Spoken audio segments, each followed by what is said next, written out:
Good evening and welcome to the October 15th Council Work Session. And Alan will be about 15 or 20 minutes late, so we will begin without him and carry on with Transportation SDCs. Thank you so much.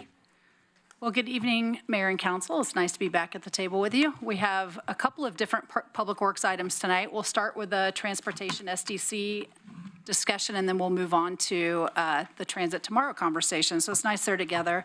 Tonight, we're going to be looking for a little bit of feedback and direction from you on how we move forward with the Transportation SDC. I thought it would be helpful just to give a tiny bit of background and context. The last time I think we updated the Transportation SDC methodology was in 2004. And there's been some discussion at the table, and you've noted that we'll be coming back in the fall and winter with a Parks SDC update. That was last updated in 2007. These typically follow big planning processes, so when we come up with a new 20-year plan of how we want to grow, that necessarily brings us to an update in our SDC methodology. So that's where we've been over the last couple of years working on the Transportation SDC, and here we are. And we will, as you can imagine, probably in the future be coming back again with stormwater and wastewater because we have SDCs for all of these important infrastructure systems. Nothing underway at the moment.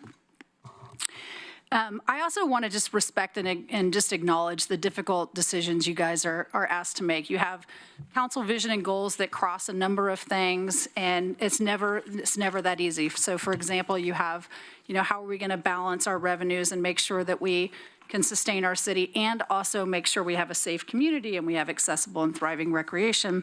So I know that's really difficult, and we try to do is make sure that when we're bringing you decisions like this, that they're really well aligned with big policy decisions you've already made. So in this case, decisions you've made around how you want to grow with Envision Eugene and the TSP would then kind of come to a really easy decision about how you do SDCs. And we know that that's not the case. And sometimes that's not the case because there's a lot of time that happens between those two. It's a complex process to go through.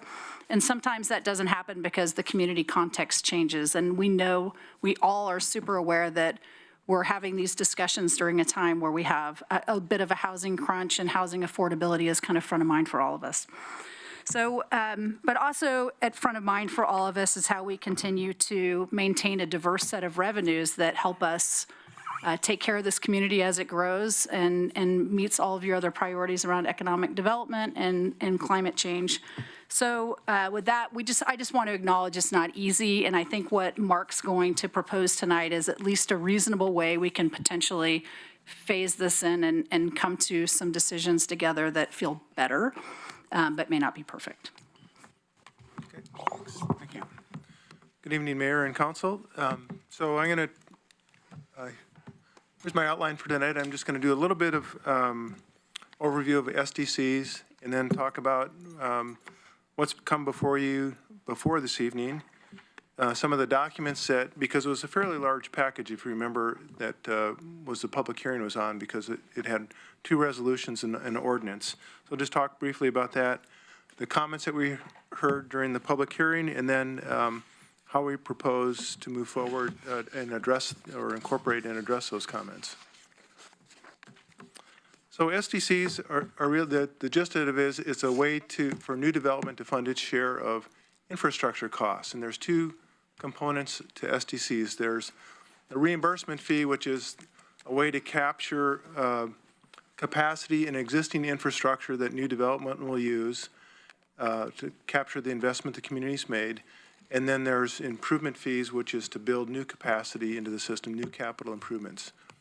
And we have 5 primary infrastructure systems: transportation, what we're talking about tonight; parks, which Sarah mentioned is up next. And I kind of put these in order, at least from the first 4 that the city is pursuing: wastewater, both local and regional through MWMC; stormwater; and then EWEB collects a separate water SDC that that they developed their own methodology for. And improvement fees can only be spent on projects that increase capacity to the system, whereas reimbursement fees can be spent on any capital improvement that benefits the system for which it was collected. And SDCs have to be spent on the systems for which they were collected. So transportation has to be spent on transportation projects.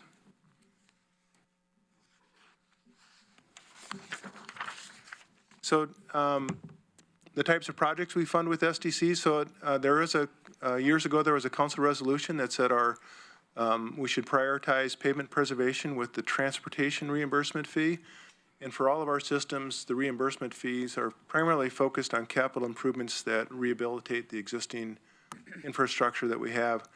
And then the improvement fees are for capacity projects like traffic signals and off-street bike paths with transportation, parks land acquisition and development, wastewater and stormwater expansion of those systems. So most recently on the transportation SDC, we came to you earlier this year to talk about why we're updating the transportation SDC. And as Sarah mentioned, it was really the completion of the work on Envision Eugene and the transportation system plan. We talked about the methodology, rates, and incentives. And the incentives were really came out of Envision Eugene and how can we incent the type of development that helps meet the goals of Envision Eugene. And then at that meeting, there was a direction to go out and do a little more public outreach, and this was really to specific groups like the home builders and the local government affairs committee of the chamber, planning commission.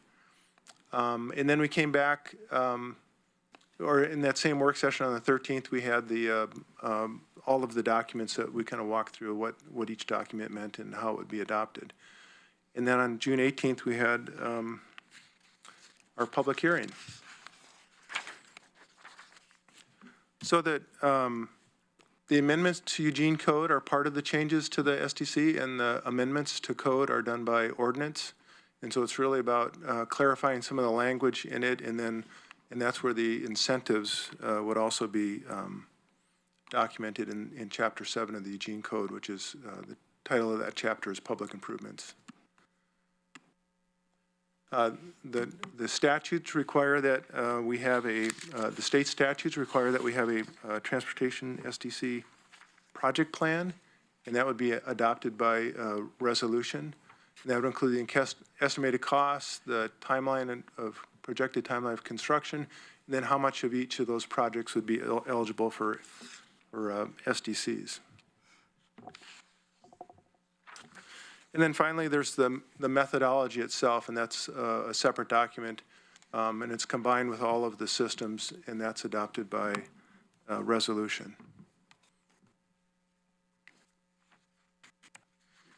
So starting with the transportation system plan, that, and as Sarah mentioned, that was adopted earlier this year, and that's really to identify the capital improvements over the next 20 years that we need to meet the goals of that plan and the goals of Envision Eugene.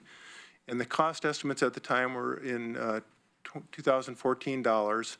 So the total cost of that those capital improvements were $634 million, and a portion of that were City of Eugene, and then we also included projects that ODOT had planned for the system within the City of Eugene or urban growth boundary, lane transit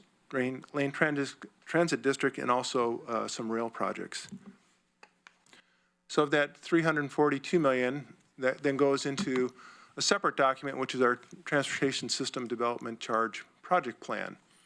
And of that, a portion, so pretty much for every project, there's a portion of the project that serves existing development, and there's a portion of the project that serves new development. So the portion that serves new development is what we use to calculate the improvement fee of the transportation SDCs. And so roughly about a third of that 342 million is what's the basis for calculating the transportation SDC and what would serve new development. And again, these numbers are from the carried forward. So this is a subset of projects in the transportation system plan and still going forward on the 2014 cost index. So when we came up with the rates, then we indexed those costs through the Engineering News Record construction cost index to 2018 dollars, and we came up with the rates for going forward, what's proposed. So this First column is what our existing rate is at $2,113. And then the blue one next to it is the proposed rate increase up to $3,272. And that's what a single-family home would pay.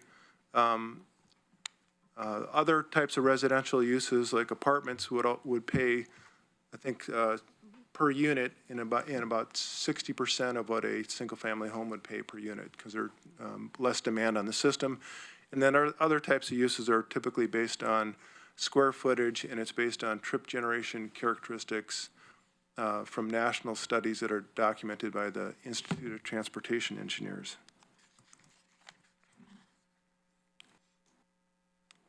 So some of the comments that we heard really from three groups: the Chamber of Commerce, the Home Builders Association, and then a private home builder. And so the Chamber suggested phasing in the increase, increasing the exemption for accessory dwelling units from 50% to 100%. And then the home builders had concerns with approving the transportation system plan before knowing the financial consequences. And I think Sarah kind of addressed this earlier about these big planning efforts, and then when you get farther down the line, fully understanding the financial consequences of that.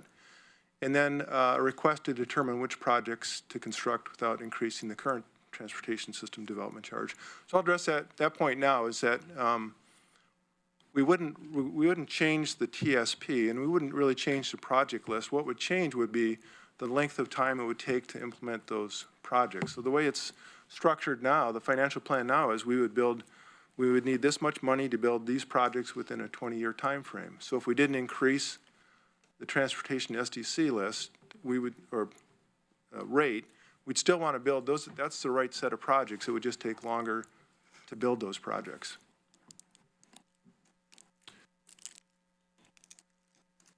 And so the idea of phasing it in, the idea would be that the initial rate increase would be, we're proposing to amend in the current amendments, or a proposal is to do the rate increase in two steps. So we do half of it with the initial adoption, and half of it 1 year or 12 months after that. So assuming that the council takes action in November, we would likely, because we have an ordinance and two resolutions, and the ordinance has a 30-day before it becomes effective, we'd likely, just to be consistent, we'd probably implement the first of the year and then come back in a year for the second half of that rate increase.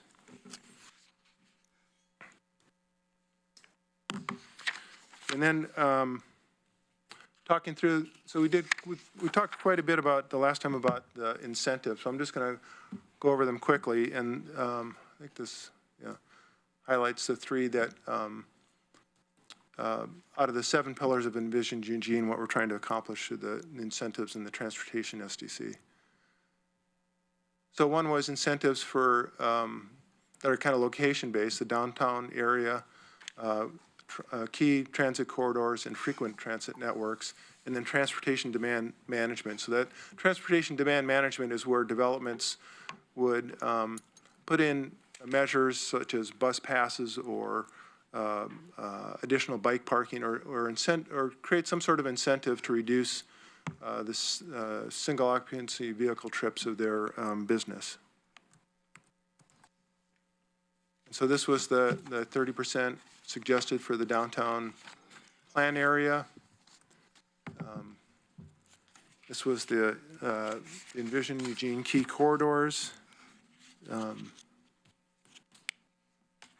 then the frequent transit network was both, the two different color shadings are a 1/4 mile and a 1/2 mile from the frequent transit network. And that would correspond to the 10% and 5% incentive. And then this was a kind of a summary of all those incentives where there'd be one location, you could have one location incentive, one proximity to transit, and then transportation demand management. What the idea is that the most any particular development could get would be 50% reduction in their transportation SDC. And so the concern we heard was how much money is that, and how much revenue is going to be lost, and how is that revenue going to be made up? So it's difficult to know how much revenue that would be on an annual basis, because the incentives are optional, and it depends on the type of development that's happening and where in the city. So the idea would be, well, we could cap that, similar to the way we cap the incentive for low-income housing now. We could cap that incentive to a certain amount each year, and then index that similar to the way we index annually the inflationary adjustment to SDCs, so that they keep track with the cost of construction. So we'd index it to the Engineering News Record construction cost index, and then also similar to the low-income housing subsidy is if it wasn't used in a particular year, the entire amount, then the remainder would be rolled over to the next fiscal year. On the accessory dwelling units, we heard, again, from the Chamber of Commerce that they supported what we proposed was a 50% reduction. And the public comments we heard from the Chamber was that it should be greater. It should be 100% or a waiver of the system development charges for accessory dwelling units. And accessory dwelling units have a similar impact to apartments or condominiums or townhomes, about half the impact as a single-family home in terms of the impact to the transportation system. So the idea was to increase the reduction or the waiver, the entire amount for accessory dwelling units, and then it would be applicable to accessory dwelling units and I think Councilor Clark got to this, but I didn't understand it at the time, but speaking with the planning folks is that we don't have, accessory dwelling units aren't allowed in all areas of the city, but small homes are allowed in some special area plans, so we included small homes of 800 square feet or less. And if you recall earlier this summer, we had a similar conversation with the regional and local wastewater system where we had a small home component. But your agenda item summary only talked about accessory dwelling units, so the green sheet that you had handed out, because the recommended motion didn't include small homes, it's not a motion on your sheet, but I just wanted to point out that's my error, not just understanding how we treat ADUs and small homes across the city. And then again with accessory dwelling units, we'd put a financial cap on it, and then we'd roll over what wasn't used and also index that to the cost of construction as it increased over time. And then so, again, after almost 20 years with the city, I'm still putting all your stuff in one motion, and Emily was kind enough to break it out into separate motions that were placed at your table on the green sheet. Not all of us got a copy of it. This green. Okay. I don't believe I have them. Here, I've got them. I'm not sure that the president wants to present them this way. Well, you can change them. I have just a process question. Thank you. If staff is recommending all of these motions, why separate them out? Because I think the idea was because everyone might not like every motion or every part of it, so it'd be to look at them individually. But staff recommends all of them, yes? Yes. Okay, thank you. Okay, are we ready? All right, I thank you very much, and actually I appreciate the breakout, and we'll see which way we go. I have Claire in the queue. Anybody else needing Chris?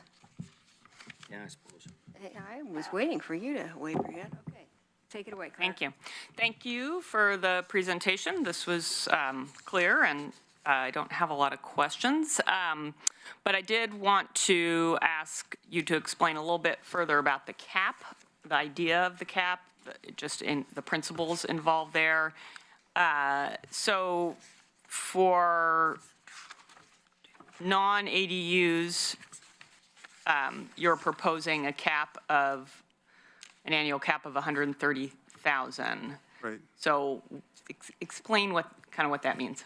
Where the number came from. So, well, let me start with ADUs because there's more science to that number. So, planning, so an ADU, if the charge is 3172 or 3272, whatever it was, and planning is in their Envision Eugene work said, well, we can probably expect 4 ADUs a year. So I thought, well, if we have 20,000 available for a cap, we can accommodate all the ADUs that we're projecting to see under Envision Eugene. And then it's really about working backwards from the math. So I figured out, well, what's a couple of percent of the total, if we look at, if all of these incentives are used every year for the full 20 years, what's a couple percent of the total revenue that would be lost? And 150,000, so the 20,000 plus the 130,000 is a couple or 3% of the total revenue that we could hope for under the methodology. So that's how I got to the two numbers. So that's how you got there, but how do we apply that cap? So projects are. Right, so projects. We collect SDCs and give waivers up until we've hit Right. the waiver. We've given $130,000 worth of waivers for single-family homes. We've given $20,000 worth of waivers for ADUs, and then anyone who does building after that doesn't get to have a waiver. Right, for that. So it'd be first come, first serve until the revenue or the money set aside for any given fiscal year is completely expended. Okay, thank you. And if it wasn't expended, then it would be carried forward into the next. Then the waiver would be able to, whatever amount we didn't hit the cap on could be applied to buildings happening after that in the next fiscal year. Fiscal year. That's great. I really like the recommendations that staff has come up with. I think they're a rational response to a complex challenge. And so I would support them in the form you've presented them to us. So thank you. Chris? Thank you. I appreciate the work that's being done. I mean, my interest is in, it's kind of two things. One is the cost side conversation. How can we reduce the costs for constructing homes in a range of price ranges? But then it also gets into my second point, which is how can we make it easier to build homes at the low end, the affordable, low income ADU end of things. I'm making the assumption that an ADU is a cheaper home, probably easier to build. So I'm very supportive of the notion of looking at that cost side conversation perhaps a little more intently, because I'm very interested in removing barriers, and especially removing barriers for accessory dwelling units as a way to provide for housing. I understand that you can't just say everybody who applies gets one. You might have a rush, and I understand that there is an impact for providing waivers. So the notion of providing a cap, although I go, oh gee, what if somebody wants to build 10 in a year? That's going to be hardship for 5 or 6 of those people. We could go ahead and do this and see what it does to the landscape. And if in a year it looks like we're getting lots of applications and people are walking away disappointed and it's creating more cost side hindrance, we can then talk about it some more. But I love the idea of being able to provide some relief for people who want to build ADUs, because that's one of the biggest complaints I hear. I can afford to build this smaller home. I can assemble the money to do it, but the fees and charges are killing me. And what can we do to relieve that? So I fully support the recommendation to go from 50% to 100%. I reluctantly support the idea of having a cap, but I understand you don't want things to get too hot or heat up too much. So I think all 4 of these are ones that we can put in place now, and then we can measure them and evaluate them and consider them as we go. Is the cap working out? If we're having too much money left over at the end of the year, we can look at doing something around that. I suspect we may run out of cap as people begin to understand that this incentive is taking place. So yeah, I can support this. I'll support it and say let's try it. I think it's important to do. I really want to have some impact on the cost side conversation. I think this is a good start, and see where it goes. Great. Mike? Thank you, Mayor, very much. Thank you both for the presentation and for everybody's work to prepare these. First question would be, are we time locked here for any particular reason? Is there a deadline do we have to do this now as opposed to at some other time soon? Well, what we're asking you to do now is have us prepare the resolution and ordinances so you can vote on them in November. I mean, I don't know legally what the time piece is. That's what I'm asking. Do we have to vote on them by November? From a legal standpoint, you don't ever have to raise them, but Which would be my preference. if you waited a long time, Right. the amounts would change, the list would produce a different amount of money to balance. Well, here's why I asked that question. In about 6 or 7 weeks, you all, well, not maybe all of you all, but the manager, let's use this formally, is going to present to us a series of low-hanging fruit options about how we make housing more affordable, because many of us around this table have said that we are in a housing crisis.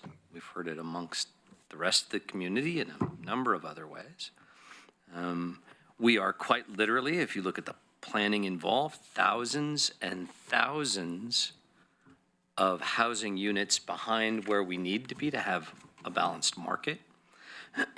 And since we're going to get this list of things we might do within a few weeks, for me, I would kind of want to wait on some of these decisions until we have more presentation to us about how SDCs affect housing, because from my information, it's a pretty significant effect.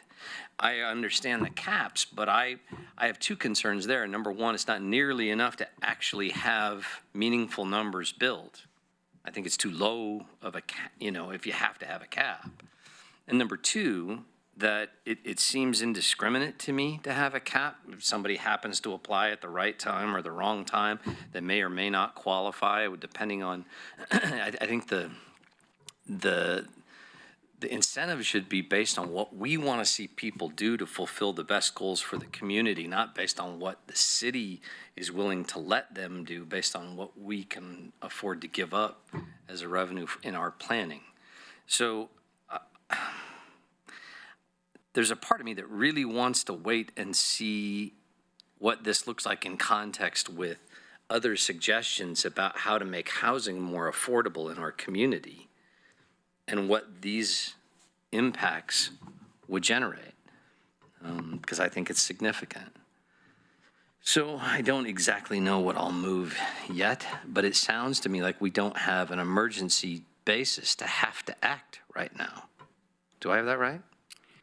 I don't know whether I would call it an emergency. I mean, that would be a big word, but I do think there are things in the methodology that will need to change to address, if you want to move forward with constructing some of these plans and having projects be eligible for the SDCs. I mean, the question, that's why I tried to start off with acknowledging you're in a tough spot. It's hard to make these decisions In the abstract. by or silo, themselves, yeah. but it's also really difficult to bring all of these to you in one package because it's just a lot of work and a lot of analysis. So I totally get it. I think in relation to your conversation about the cap, whether it's the right number or not, I think we're trying to balance creating the incentives that you want while also providing some certainty that the number is going to not get too big, and you can always come back and revisit that number. I have 20 seconds, so I'll just jump in and say, if it means we have to slow some transportation projects down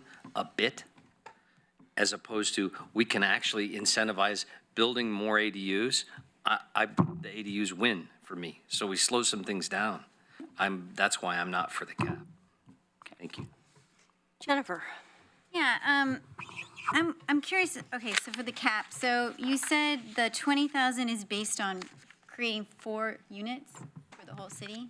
No, it was, in planning's work on Envision Eugene, they anticipated 4 accessory dwelling units per year over the planning horizon. So the cap is more than, I think it'll probably do 10, and at least 10. So it was something more than what the planners thought would actually happen. So this 130 is not much more, considering it's covering everything else. What is that 130 going to get us? I guess my point is, it seems like to get 4 to 10 ADUs, there's a lot more proportion set aside than for everybody else in all these other transit corridor areas. And I mean, part of the 130,000 was, I mean, the incentives are a much smaller percentage, they're like 5 and 10%, a little bit more for downtown, but there's not a lot of, downtown already has a incentive in that redevelopment, or redevelopment anywhere, they get a credit for the prior use, which reduces their SDC. So, so because they're, I mean, it's a bigger bucket of incentives, but it's smaller and fewer people, fewer types of development. I mean, the types of development we want, but there's less of that type of development. So could you estimate what percentage of qualifying projects would probably make it to before you get to the cap? I know that's probably not. Yeah, no, I don't really know. You have no idea. I guess I would say, practically speaking, if you voted and this was implemented in January, it's really unlikely that all of these incentives would be applied for in the first year. That's just been our experience with the low-income housing. So then you have all of that to carry forward. So really, it's the first year where you have 130,000. Then the next year, you could have 230,000, and it keeps building. I think this is the first year in my career, I think, that we've come close on the low-income Right. cap, because it rolls over and it grows, and we'll get a bunch of new housing, and they'll use it up, and then it grows back again. So we felt like it was probably a generous cap, given what we've experienced, but it's something that if we get close to it, council can always amend and have a discussion about, is this the right number or not? And there was no cap, right, the first time this came to us? This is a No, we added the cap. Yeah. To So, yeah. answer that question about how do we budget for this? Right, yeah. So this is over a 2-year period, and then, it ramps up, right? I would be more inclined to think we start with no cap, and we revisit this in 2 years and see how that worked, because I feel like we won't have this gigantic wave of building that will sap all of our funds, and then we could reevaluate. So that would be my preference. I'm done. Okay, Emily? Thank you. I agree that I know it's really complicated, and I'm concerned, as I was before, that this is an increase in SDCs, and I don't want it to affect the bigger builders too outrageously until I see what other things are going to affect them. So also, we're hearing relentlessly about make it easier to build ADUs. So what if we said, okay, no SDCs for ADUs, and we will, and I hate to even say this, but we will wait to raise the rates until we talk about these other things. And we could still talk about the SDCs separately, but we'd have more background in which to see where they would fit.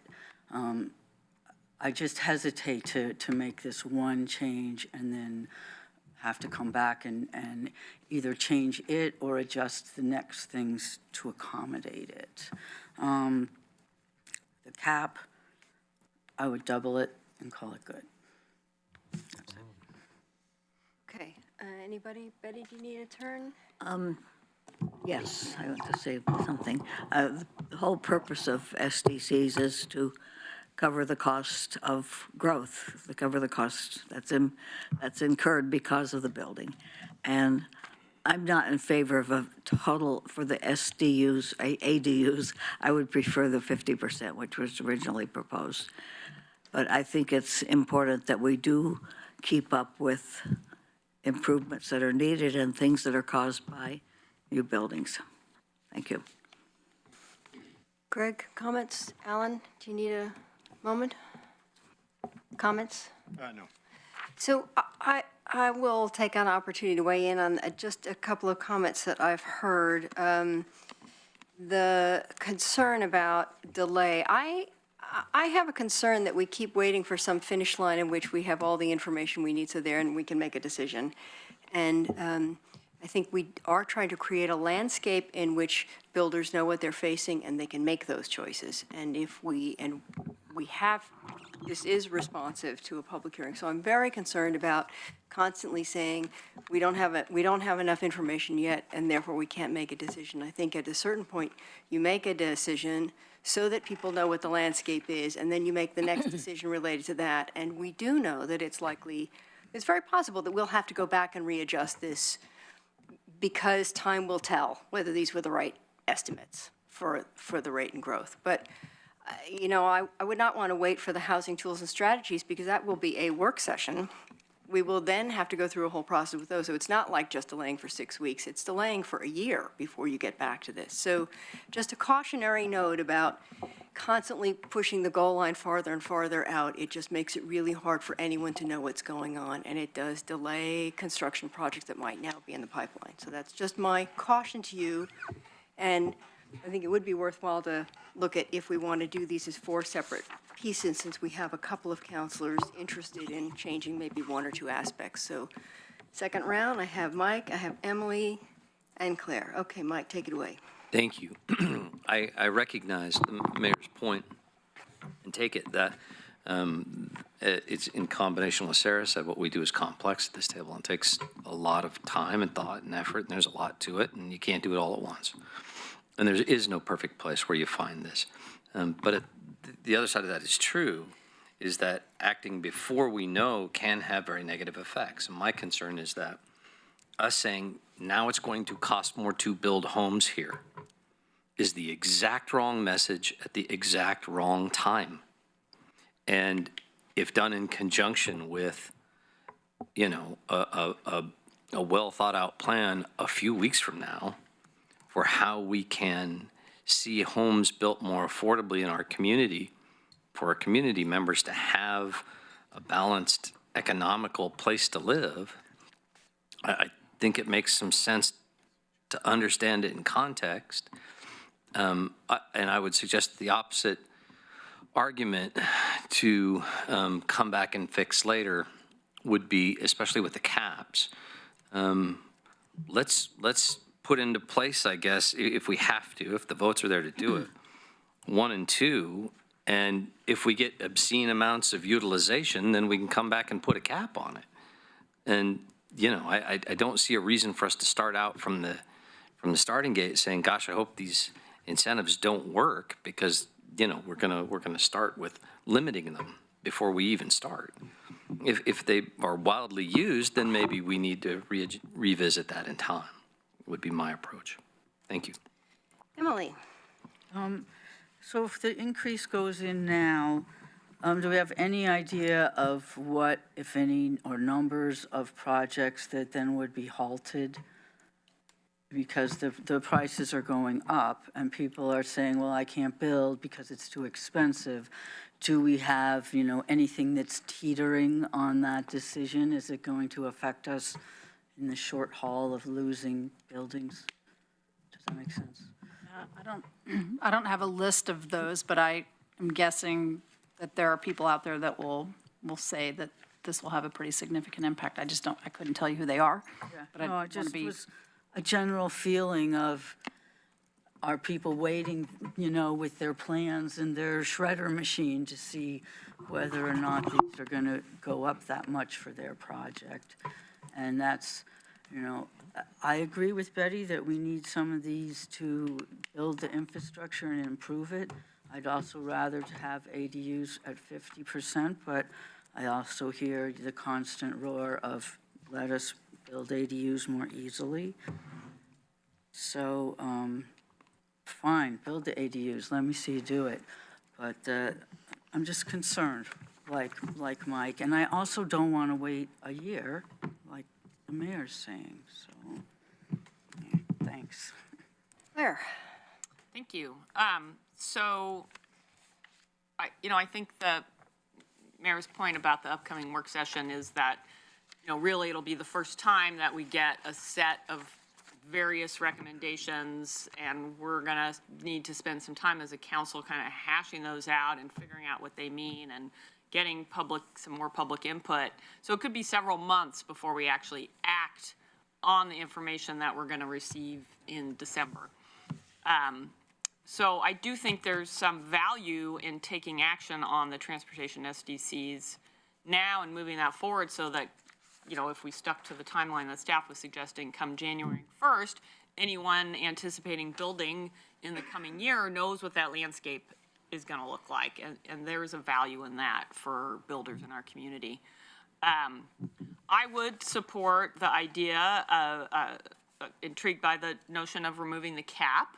And I was going to ask staff, you know, what would happen if we didn't have a cap and people could apply for the incentives as they qualified for them, and we suddenly see a huge, you know, flurry of activity. What would be our options? What would staff, you know, be doing at that point besides running around with your hair on fire? Well, I think, under the statutes, it's a pretty laborious process to change SDC methodology because there's a 90-day noticing before your first public hearing. So SDCs aren't nimble that way. But if you look at the total building permit activity in a year, and I think there's pretty low risk in removing the cap. And as Sarah said, it takes a while for people to actually figure it out. I don't think the SDCs are really the make or break point for developers to decide whether or not to move forward with the project.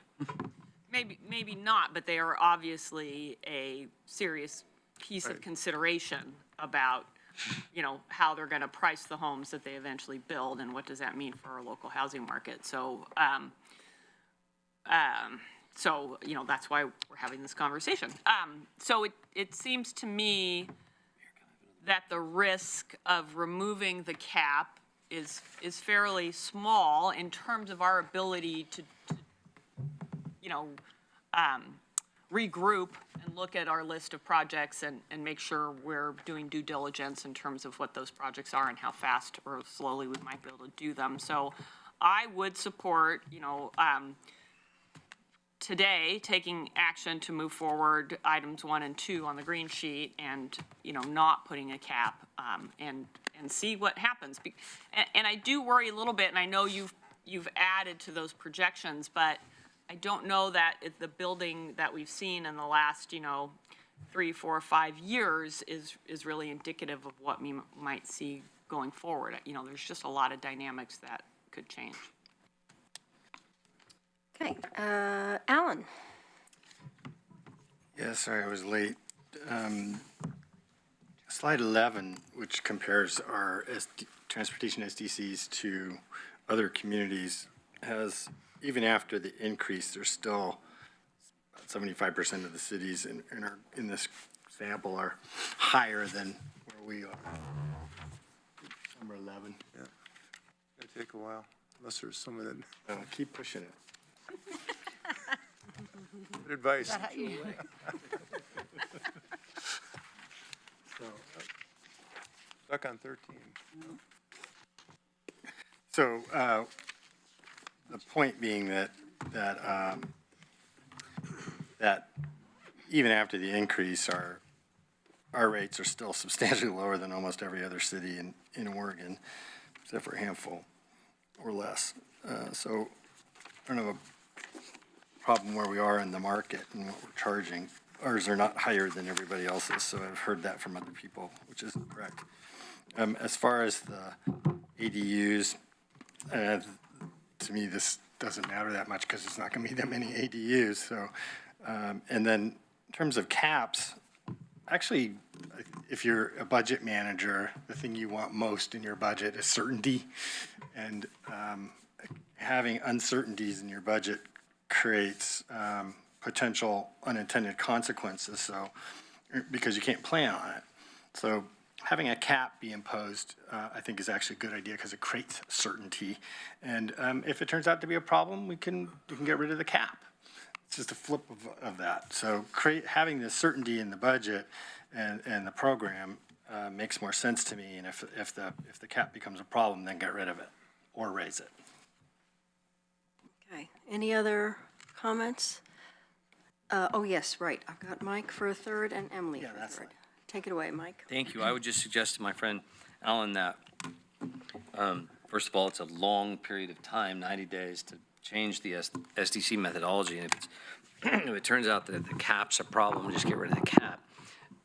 That's going to take a while, and the point of these things in the first place, the point of being willing to take these steps is to incentivize this development, to incentivize more homes being built.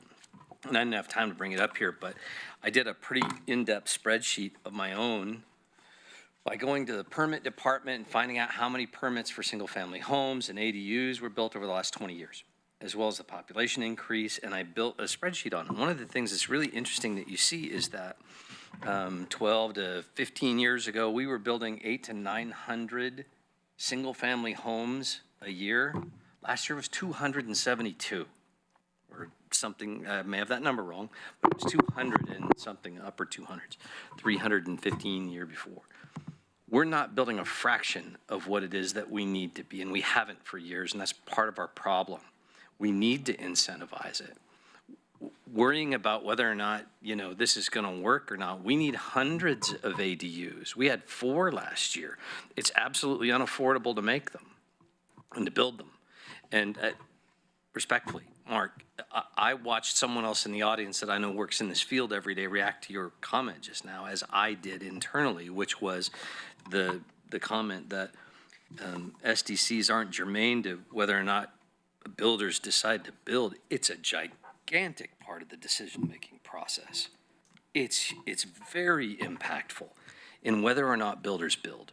And this message is very important, that we're saying to the people that build homes, either we're willing to work to make it easier to see this market balance itself out, or we're going to continue making it so hard it's not worth working here. And I'm really concerned with how easily we're throwing that around as if it doesn't matter. It matters a great deal. So I want us to think about that. Emily. I'm looking ahead to the strategies we're not talking about yet. Do they also tend to be a bigger burden on the bigger developers? I'm just, wondering how many chances, if this gets to be a really big deal for the bigger developers, do we get to mitigate it with something in the future, or is this how they mostly go? I'm not certain I completely answer your question, I understand your question. So let me just throw out something. The council has made some decisions in the past, and that we talked about pretty recently, around ways to incent outside of this methodology. So for example, when we wanted to bring the Veterans Clinic to Eugene, council made a decision to pay those SDCs from the general fund and then pay it back with property taxes that we knew were going to be generated. So there are strategies that you can implement for bigger developments that won't be captured necessarily here, but you always have the right to do. I don't know if that's exactly what you're getting at, or? That's helpful. I like it. I'm thinking more of building 10 apartments. Are you going to have a higher SDC? And I want that. Maybe if you're building a mega factory, that's different. So I'm just wondering, in our effort to incentivize housing, and that this one, if, is going to affect the bigger builders more, is that the trend? Is that helpful? I think so. I think I understand what you're saying. I mean, I'll just keep talking, which is dangerous, but it's not a courtroom.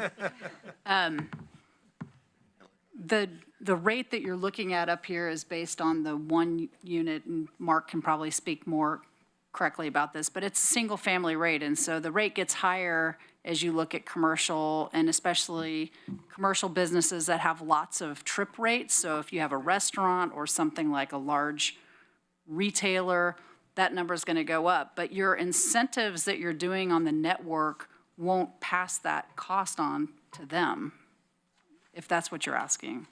Will they be harmed by the incentive?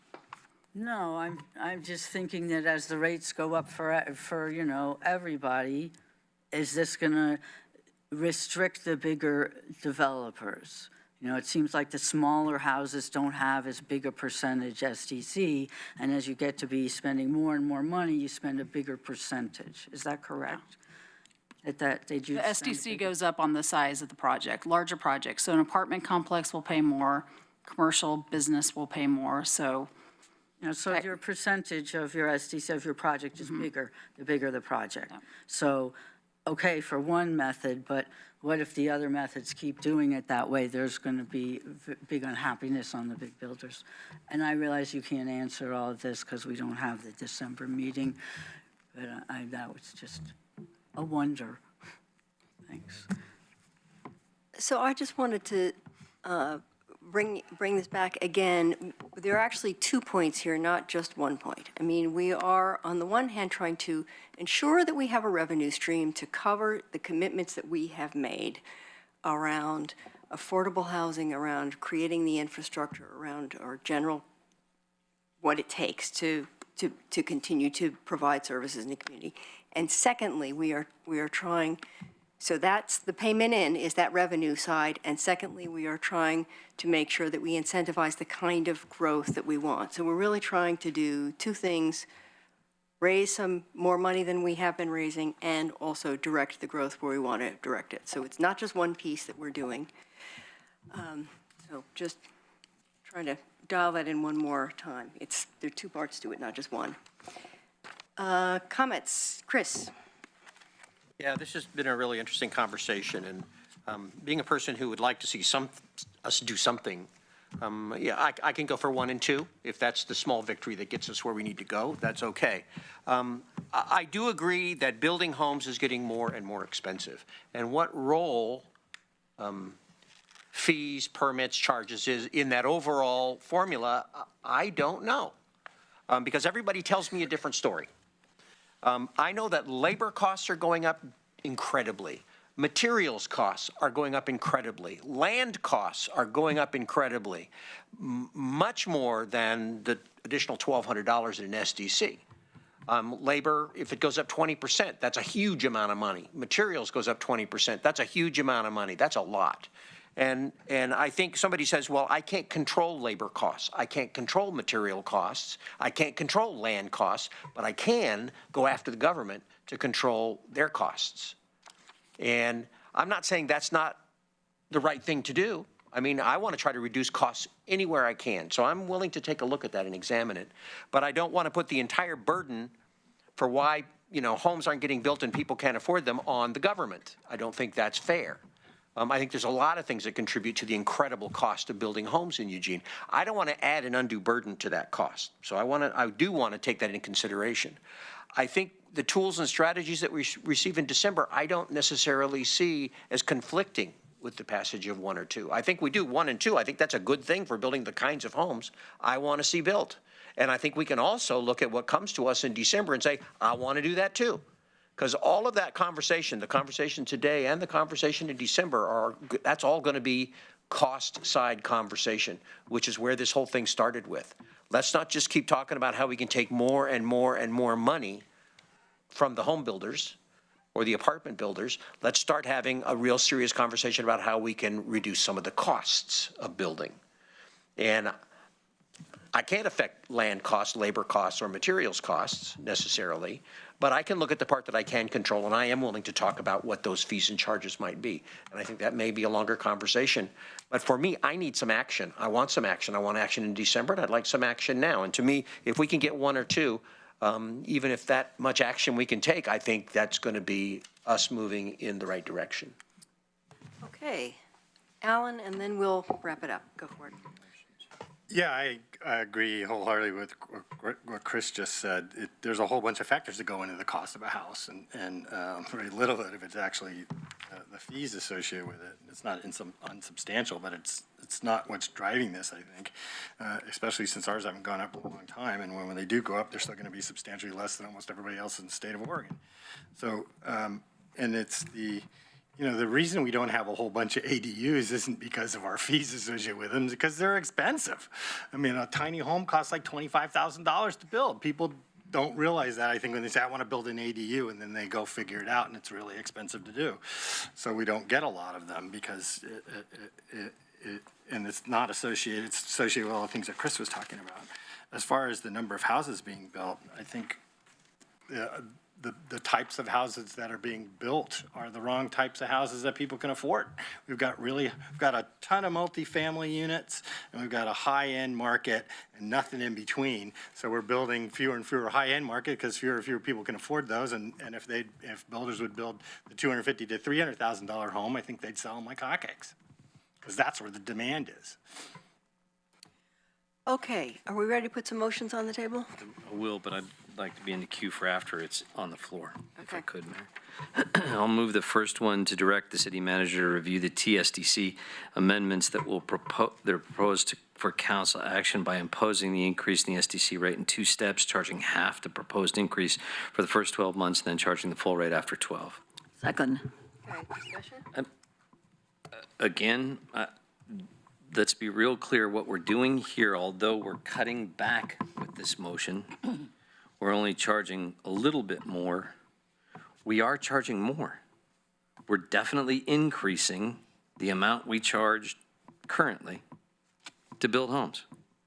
We're increasing the cost of building homes. And rather than live with the same amount of money we got last year in SDCs and maybe have to put off some transportation projects just a little bit longer, we're voting to increase the cost of building homes. And I think it's a bad idea. Any other comments? All in favor of the motion on the table? 1, 2, 3, 4, 5. Opposed? 1, 2, 3. Okay, that passes. All right, second one. Move to direct the city manager to revise the TSDC amendment that will be proposed for council action by reducing the TSDC for accessory dwelling units by 100% instead of the 50% initially proposed by staff. Second. Comments? Yes? So do we want to include the reference to homes 800 square foot or Yes. less? Including the reference that Mark's made as it appropriately affects R2, 3, 4. Is that correct? Not sure what- Homes less than 800 square feet. I'll just go with that. Yeah. 800 square feet or less. 800 fares or less. Is that Yes. acceptable to the second? Yes, Okay. I'm going to vote against it. All right. Okay, all in favor? 1, 2, 3, 4, 5, 6, 7. Opposed? that's 1. Okay, so that passes, yes. Okay, so 3. I don't know, forgive me, Mayor, I don't know that we had enough supporters at the Oh, table to make 3 and 4. From what I did a nose count there, Well, it'll fail then. Why don't you, Then it'll fail. Make it. So just put it out that, so we have clarity. I sense that Alan will do it anyway, so in that event, I will do that. Move to direct the city manager to revise the TSDC amendments that will proposed for council action by imposing an annual cap, $20,000 on total amount of TSDCs waived for ADUs. second. In favor? have a Oh, question, Emily, go for it. At what point will we decide, oh my gosh, this is too much? Why don't we just make it that cap now? It could be really tall and save us work later. It takes 90 days to make that decision. But it would be part of what we're doing now. What Councilor Simple's suggesting is that you just put a higher cap on it. Rather than having to come back later and say, oh my gosh, it's too successful. Why don't we figure out how much success we want that will, You have an amended amount? Proposed amount. well, before I said double it, I'd start at least with that much. Friendly amendment to 40,000. I'd like to, I would not accept that friendly. okay. Okay, so Make a motion to. make a motion to. I'd like to make a motion to supplement, To substitute? Yep. substitute. Okay, hang on a second, everyone. Yeah, speak to that motion. Yes, she needs to make a motion to substitute first. I move to substitute 40,000 for 20,000 in this motion. Second. Okay, now, wish to speak to that? Mike? If the purpose of this is to say, and by the way, we're not, unless I misunderstood this, let me read this again, just to make sure. Council action will reduce the TSDC accessory dwelling unit by 100%. So in other words, we didn't eliminate SDCs for ADUs. right? Do I have that right? All we're doing is saying we're not going to increase it beyond what it is today. No, No. the motion is to essentially eliminate it. Number two, From 50%, so 100% is eliminated. Eliminating. eliminate all SDCs on ADUs. Yes. Transportation We already voted on SDCs. that. Transportation SDCs. Yeah. Transportation SDCs. Trying to do as best I can here. Can I make a point of clarification Yes, as please. well? I assume that based on your earlier motion, this wouldn't be limited to ADUs. This would be anything, the 800 square feet or less house, right? And instead of a $20,000 cap, it What would be we're- 40,000. Yeah. The reason I'll vote no on this, not that I don't appreciate what it is you're trying to accomplish by doing that, is that we had 4 of them made last year, and part of it is because they're just plain flatly unaffordable to do. And number 2 is the questions around it. If there's anything this table agreed on is that we'd love to have more people in Eugene building ADUs. I think everybody at the table agrees with that. I don't want to cap any part of incentivizing people to build them, ever. If it gets to, suddenly hundreds of people are applying, then I'd consider a cap, but I don't want to cap it in any way. So please don't misunderstand. I'm not voting against it because I don't appreciate what you're trying to do. It's just, I think a cap is a very bad idea. We add it if it gets out of hand. What point is out of hand? Well, we know it when we see it. Okay, so we are ready to vote on the substituted motion. All in favor? 1, 2, 3, 4. Opposed? 1, 2, 3. That was 4, sorry. Oh, you were in favor? Yeah. Okay, so 5 in favor, You're in 3. favor of the. You're in favor I was in the favor 40 of the motion to increase the cap. I'll be voting To against it. 40,000. Obviously now, I'll be voting Okay, against it. all right, I just want clarity. So we have passed the motion 5-3 to increase the cap to 40,000. Now that motion is on the table. You've successfully substituted the motion. Now we're gonna vote on this, and We've this is what approved I the was saying. I'm substitution voting of the this motion. down. Now you vote Thank on you. Bad idea to Now have we're a cap. voting on the motion Okay. itself. Okay, so 5-3 to go ahead. Okay, now, on the motion itself, all in favor? The 40,000. For the Really? $40,000 cap. 1, 2, 3, 4, 5. Opposed? 1, 2, 3. So that passes. Okay. All right, there we go. Okay, and number 4.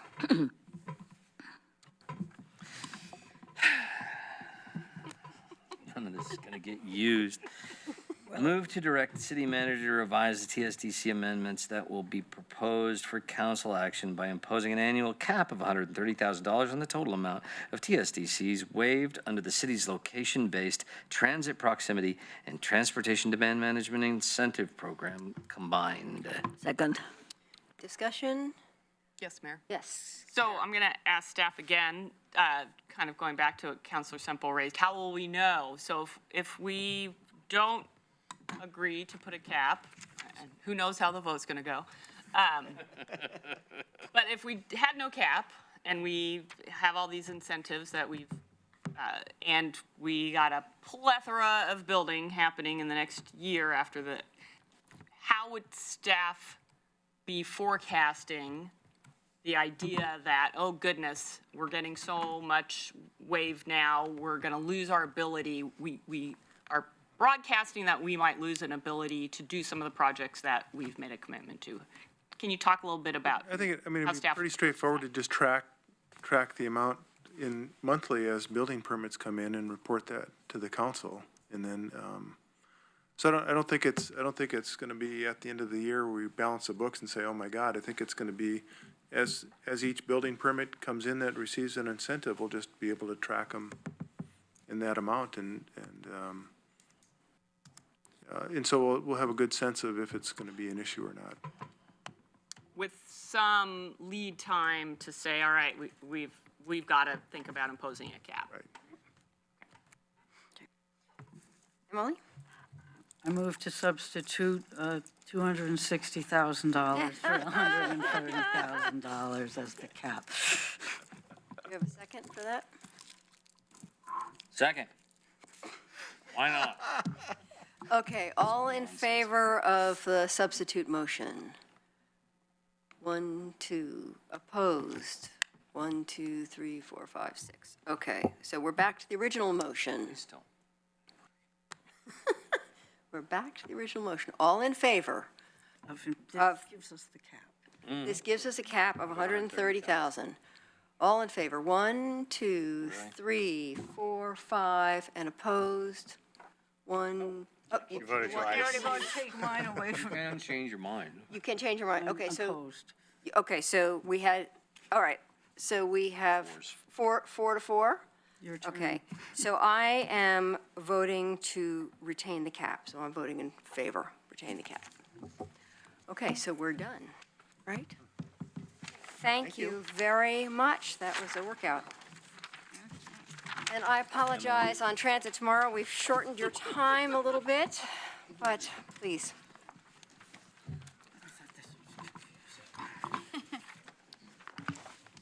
Welcome to the hot seat.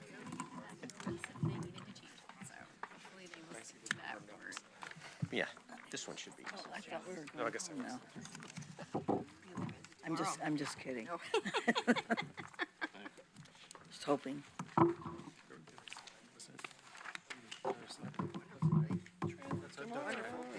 document. Same thing we already got. Oh, I see, it's the same thing, it's just bigger, it's just not folded. Should we just dive in? Yeah, whatever, go for it. Okay. Okay, please, sorry, Mayor, we're distracted by. Members of City Council, I'm Rob Interfeld, Transportation Planning Manager and Public Works Engineering. And I'm here with Tom Schwetz, who's the Development Manager. Planning and Development Director for Lane Transit District. I'm very briefly going to just set things up for Tom. So last week, I believe, you had an update on the city's progress towards achieving the Climate Recovery Ordinance and the development of the Climate Action Plan 2.0. And as you saw in that presentation, about a third of greenhouse gas emissions in Eugene are from the transportation sector. And then a little more than a month ago, I came and gave you an update on implementation of the Eugene 2035 Transportation System Plan, which has a goal of tripling the amount of public transportation in Eugene by 2035. And so that's really a key step towards achieving our progress towards the Climate Recovery Ordinance as it relates to transportation. And then I also shared with you the modeling work that ODOT has done for us. And that had an assumption of about a 60% increase in public transportation service in Eugene. So Tom is going to talk about transit tomorrow tonight, which is a process that LTD is engaged in right now, looking at how can they more deliver public transportation within the LTD service area in a way that meets all of the various communities' goals, but also they're looking at an increase in revenue from House Bill 2017, which is the recent transportation bill passed by the legislature. So it's actually going to enable LTD to look at how can they actually deliver more transit service in our community. So now I'll hand it off to Tom. Great. Thanks, Rob. Mayor and council, thanks for having us over to talk about transit. I want to start off just sharing. We were in Spokane, some of my planners and myself, attending the Northwest Transit Exchange. It's the 5th year that we've done that. 14 transit districts, actually not all of them are from the Northwest. We had LA Metro and San Francisco Muni up there as well. But one of the themes, I guess, that I saw in looking at how we're all doing, and there's a lot of good stuff happening in Northwest in terms of transit, was the relationship between cities and transit. The closer that partnership was, the better the transit was working. And so I really look forward to, well, moving ahead, I guess, I would say, with transit. Not to confuse things too much. So what is transit tomorrow? It's our effort to find out how we can better move the people we serve to the destinations that are important to them. This is actually a planning process that we're setting up that will be basically a 3-year cycle looking at what kinds of improvements we can make to transit during that period of time, given a certain budget and needs of the community. The work that Jarrett Walker and Associates has done for us, it actually includes a fairly broad technical analysis and assessment of our services, the broad range of our services, but in particular fixed route. And I'm just going to hit on a couple of these things, but I would really encourage you to access. You have the summary of our choices report here today in hard copy, but go on to our website and take a look at the full choices report. It lays out a lot of good information about transit. I'm just going to, like I said, touch on a couple of these things. One of the things that they looked at was the current level of transit access from residents and jobs. And so how you read this chart is looking at residents in the region, in our district, have 20% of residents have access to service every 10 to 15 minutes. And then 66% of the residents have access to transit service every 20 to 60 minutes. So that's how you read that chart. I will tell you, another thing I picked up in Northwest Transit Exchange, as you may be aware, Seattle, the city of Seattle passed a measure giving them $50 million a year to put into transit service. That's roughly our budget, just to give you kind of a sense of that.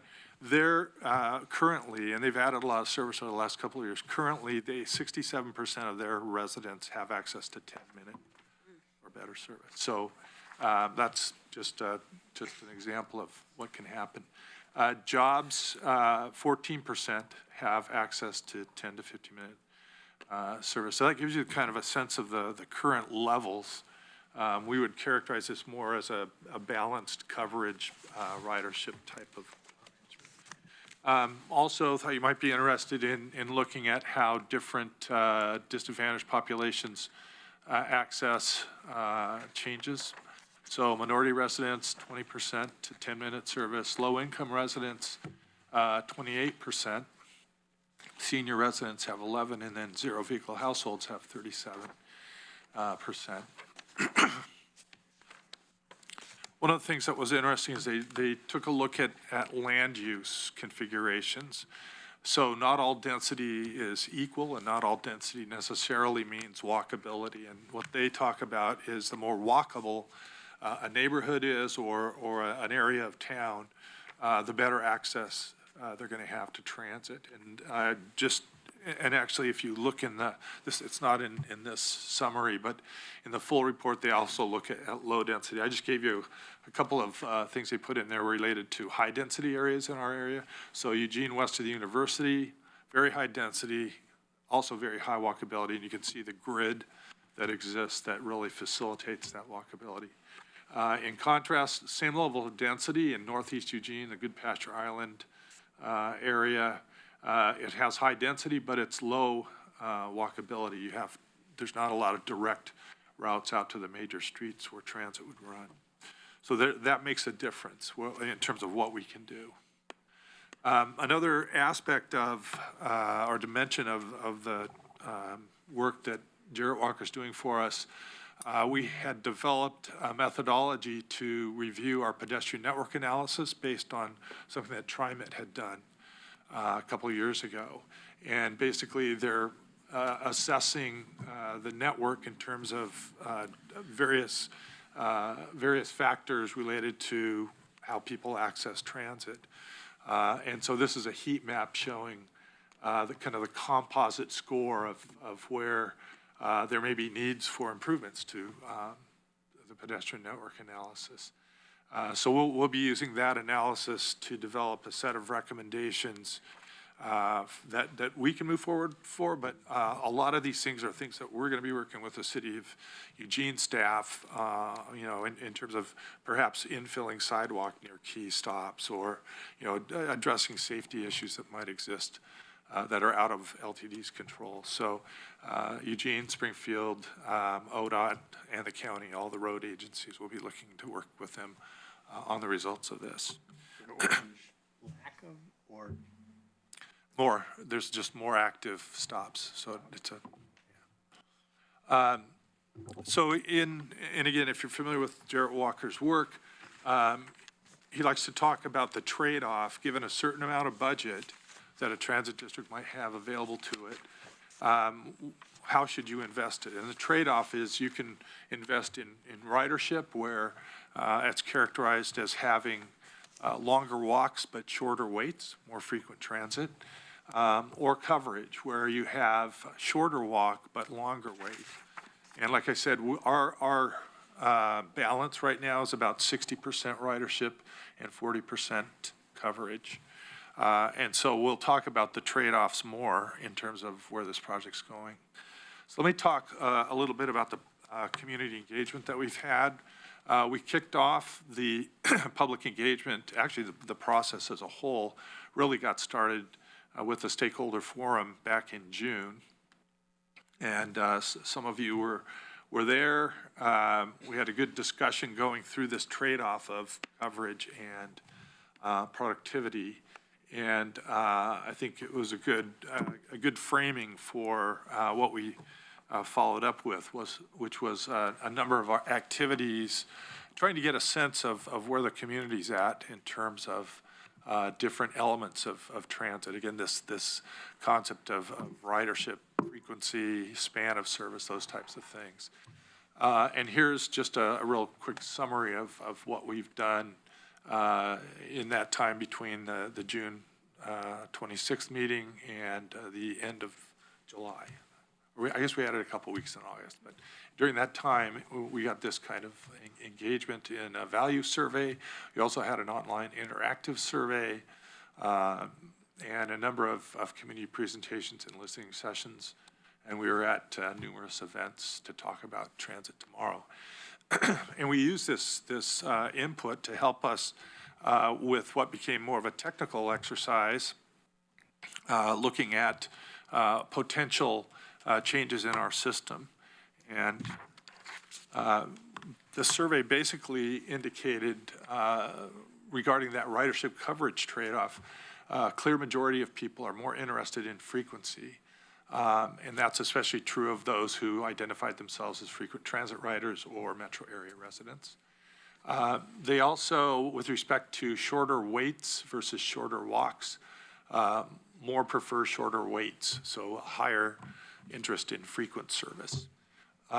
And as is pointed out here, as you might imagine, the reverse is true for seniors and people with disabilities. Regarding priorities for service improvement, so what types of things would we do if we're going to make investments in transit service? Again, the highest priorities were for increased weekend and increased evening service, and more frequent daytime service, a little bit lower. Added weekend and evening service, especially a high priority for our frequent transit riders and low-income respondents. And as you know, you think about people with low income using the bus, it's often not in that 9 to 5 time frame, and they often don't have a weekend, they're working on the weekend. And so especially evening service on the weekends is an important thing for them. And then service to more places in the metro area is a higher priority for those who don't ride as frequently, but also for seniors and people with disabilities. So that's the coverage side of things. So one of the things that, like I said, we had this core design workshop where your staff participated. We had staff from all the partner agencies, LCOG, the county, Springfield. And we basically sat down with a blank slate, looking at what might fit a ridership concept. If we were to concentrate the budget that we have, and I'll talk more about that, to work with into a ridership concept where you're trying to kind of optimize your routes so that they serve, you can operate them high frequency and they'll be productive. As you can see, the red lines are 15-minute service or better. And I'll discuss this later, but we have 4 scenarios. And this particular scenario would be one where either you can have some level of fare program, or if you put all your eggs into a ridership basket, you'd be operating 15-minute service on all those red lines 7 days a week. So that's a change, and for the weekday span that we operate today. So it's a lot of additional service on the weekends and evenings in that case.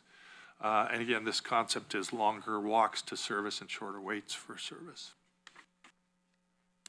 On the other side of it, what we did is we said, okay, take the same budget and figure out what the best coverage network might look like. And again, the coverage is where you have to walk a shorter distance to service, but you might have to wait longer.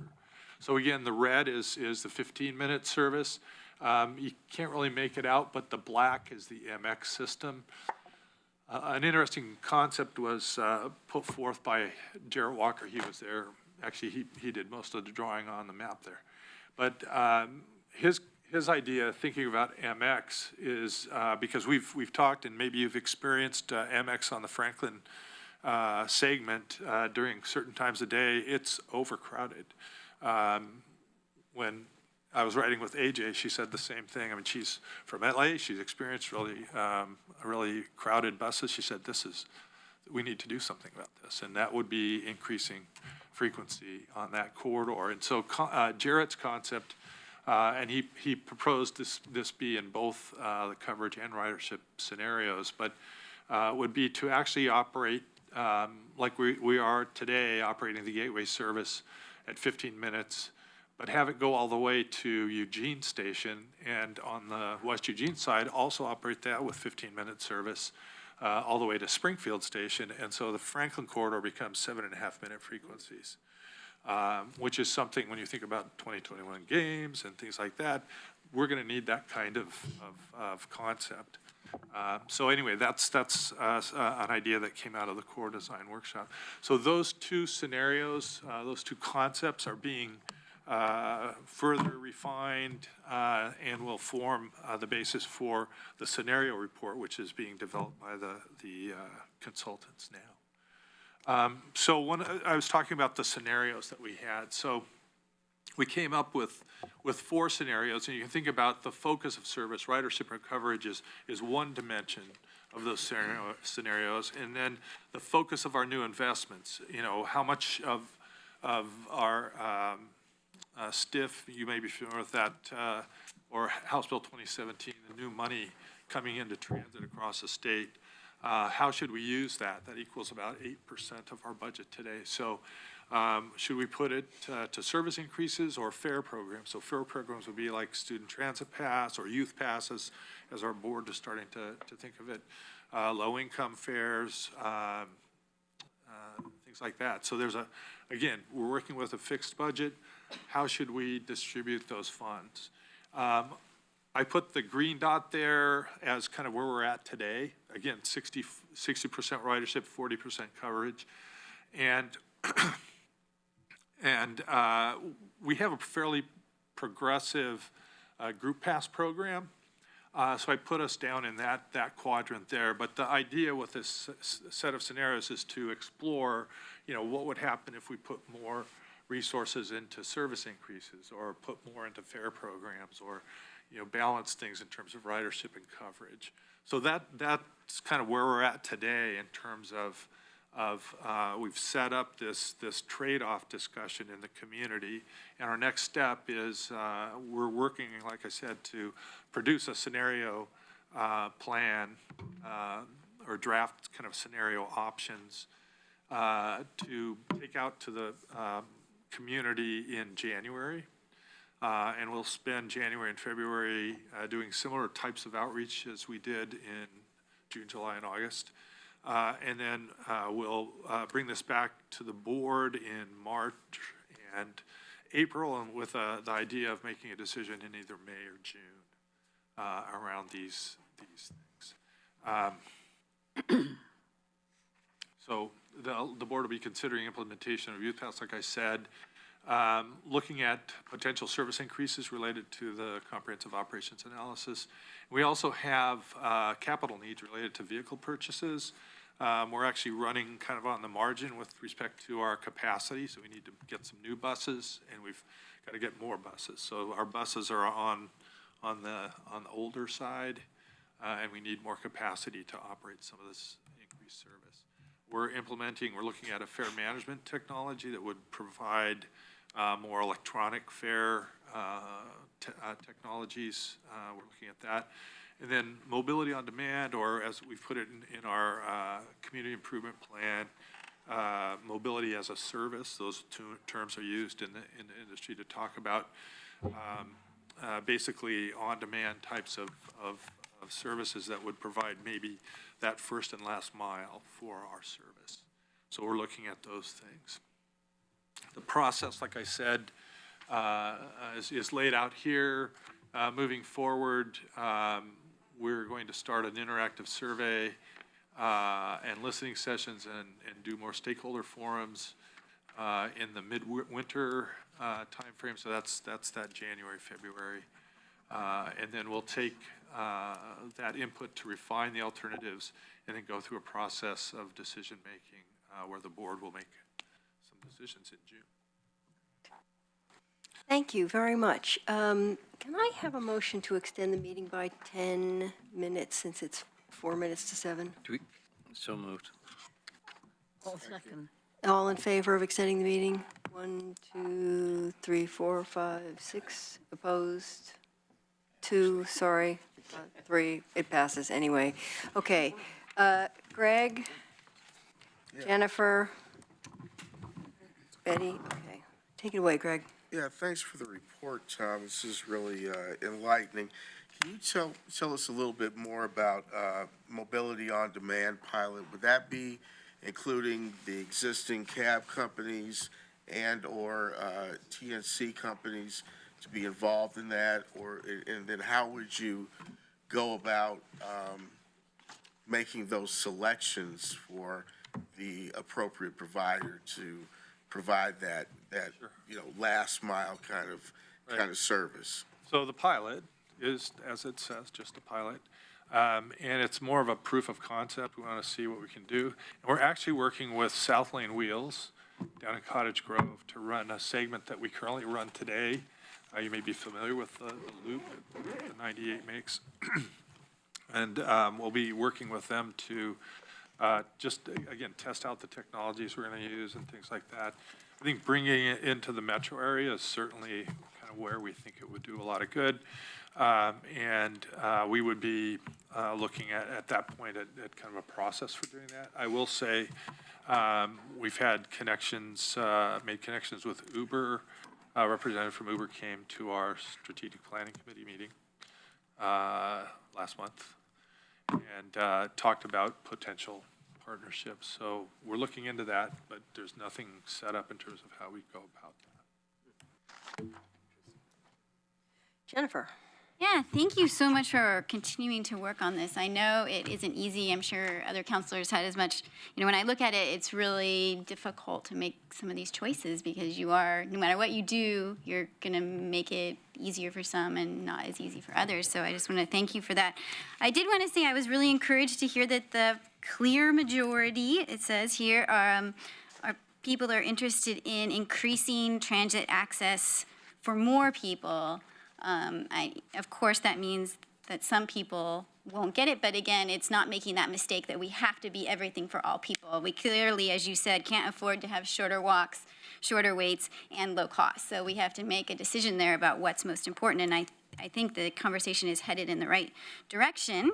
And I like the idea that you guys are looking at the focus of frequency on nights and weekends, because clearly if you're gonna make that choice to switch to transit, it needs to be reliable no matter when your work schedule is, and if that happens to be on a Saturday or Sunday or in the evenings. I would also really encourage you to take into consideration how transit can support affordable housing when we're looking at which routes are going to be those ones that we're going to, your chart showed that low income and people with no cars are frequent users, and so targeting those affordable housing areas, if we can find concentrations, would probably be very beneficial. So, but thank you so much for working on this. Betty? Oh, thank you. This transit is really important to our climate recovery ordinance, I think. If we want more people to leave their cars at home, we need better transit. I think that the short wait is really crucial if you, especially in the wintertime, if you have just gotten to the bus stop and see the tail end of it, it's half hour, you won't take a bus again if you don't have to. I think that the late night would really be good for people who go out drinking and also for people who go to the symphony. Because to get a ride home. I've been saying for 22 years at least that we should allow dogs on buses. I think that would encourage more people to ride if they could go take their dog with them. I think it's really important to have service on holidays, which you don't have now, right? we have service on, Christmas, Thanksgiving, any holiday when people may want to go to be with their families, people who don't have cars can't, there are no buses. And if you just talk to people who are frequent riders, I think that's not a good limitation, because people who are not frequent riders, who never ride, might decide to ride if it were more convenient. Some people might decide to give up their cars even. I knew one person of some years ago who said she would not get another car except for her dog, but she couldn't take the dog on the bus. And I know people are tired of hearing me talk about that, and my dog Lucy probably doesn't even want to go on the bus, but I have to be careful. I'll go on the bus with you. Thank you. I know that you say smaller buses won't work because big expenses drivers, but has anyone ever thought of an apprenticeship for drivers, so that maybe they could be paid less for the first 2 years and drive small vans up to, there are a lot of places in South Eugene, I know, that don't have any bus service because they're sparsely populated, but there may be people living there who really need it. I think if you could think about ways to get smaller vans or smaller buses to go various places. well, that gives me an opportunity to say that the mobility on demand or mobility as a service concept is actually intended to use smaller vehicles, kind of right-sizing the vehicle to the market. Okay, and as unusual as it is, I've almost used my 3 minutes. Thank you. Alan? Yeah, I agree with Betty. It's very important that increased ridership in transit for our climate recovery ordinance.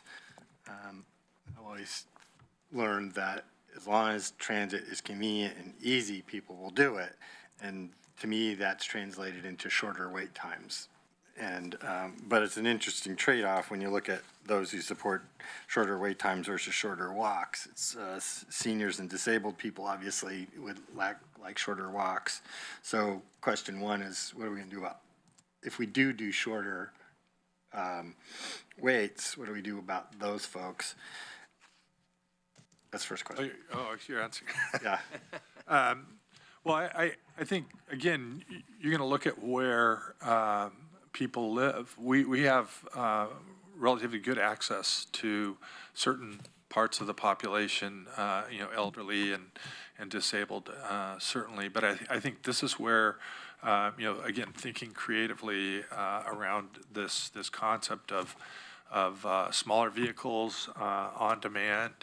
We're actually looking as part of our ride source process at developing a tool that would allow more on demand. Right now, it's kind of a 24-hour reservation type service. So, actually, that's going to increase access for those populations. I would say that for the large part, our ride source service isn't going to go away, but we are trying to make it better to your point. And then the second question was, how much are you estimating that LTD will get through the transit tax from the transportation package?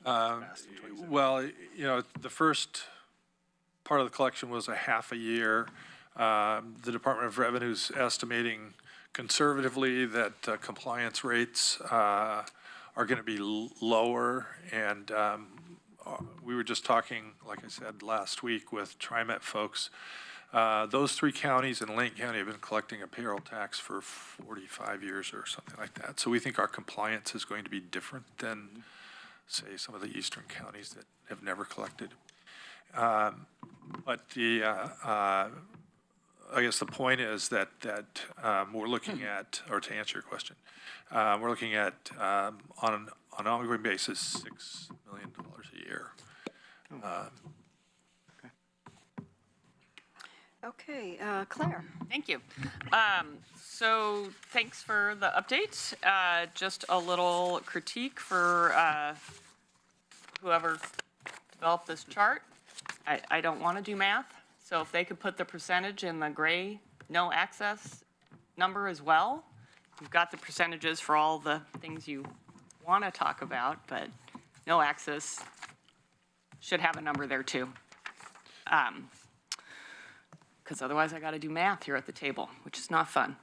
And then if I understand the pedestrian network analysis task, well, it's laughing. The whole point of this is to spoon feed information to people, right?